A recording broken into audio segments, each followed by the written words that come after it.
Welcome to the NewsHour. It is exceedingly rare that a U.S. president would announce covert action publicly, but that is what President Trump did yesterday when he acknowledged a strike on a port facility in Venezuela. And today, media outlets reported it was the CIA that launched the drone strike on an alleged drug facility.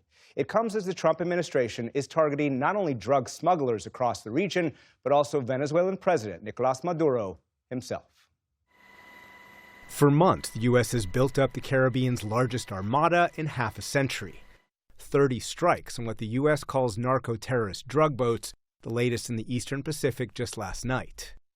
The capture of 2 sanctioned Venezuelan oil tankers and the chasing of a third tanker that today reportedly requested Russian protection. And today, news the CIA reportedly launched a drone strike along the Venezuelan coast.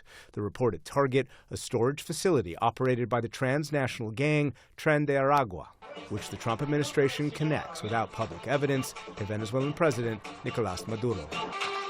There was a major explosion in the dock area where they load the boats up with drugs. They load the boats up with drugs, so we hit all the boats, and now we hit the area. It's the implementation area. That's where they implement. And that is no longer around.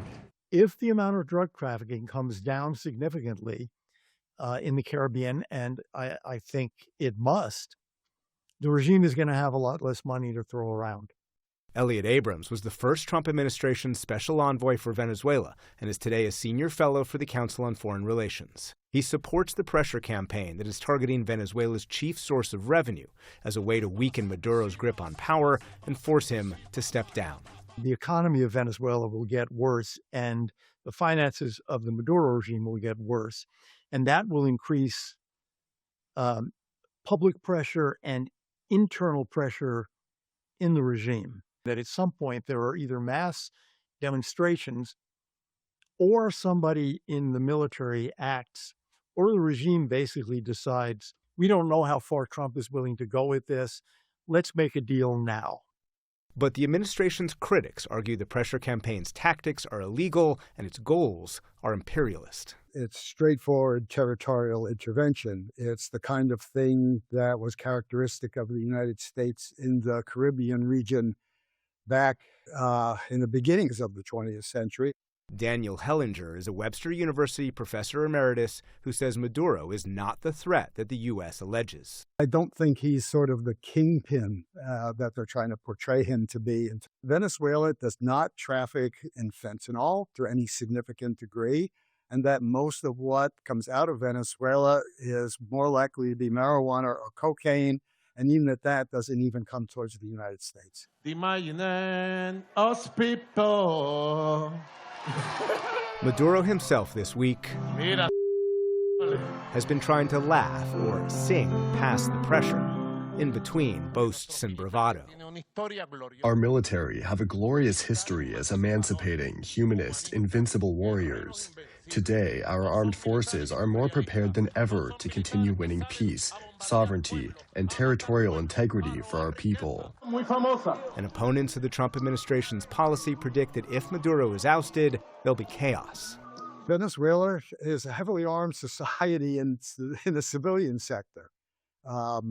There are going to be parts of the Venezuelan military that will retreat into guerrilla warfare.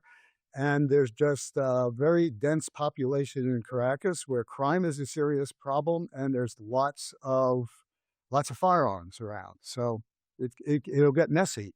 The warnings that there will be civil war in Venezuela and massive amounts of violence, I think, are wrong. That if Maduro falls, Edmundo Gonzalez, who was elected last year, will become president. And the opposition is planning for that right now, and planning for what a democratic transition will look like.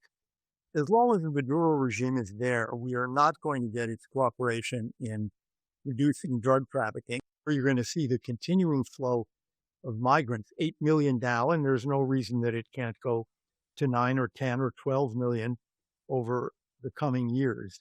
And you're going to see continuing cooperation between the regime and Cuba, Iran, Russia, China.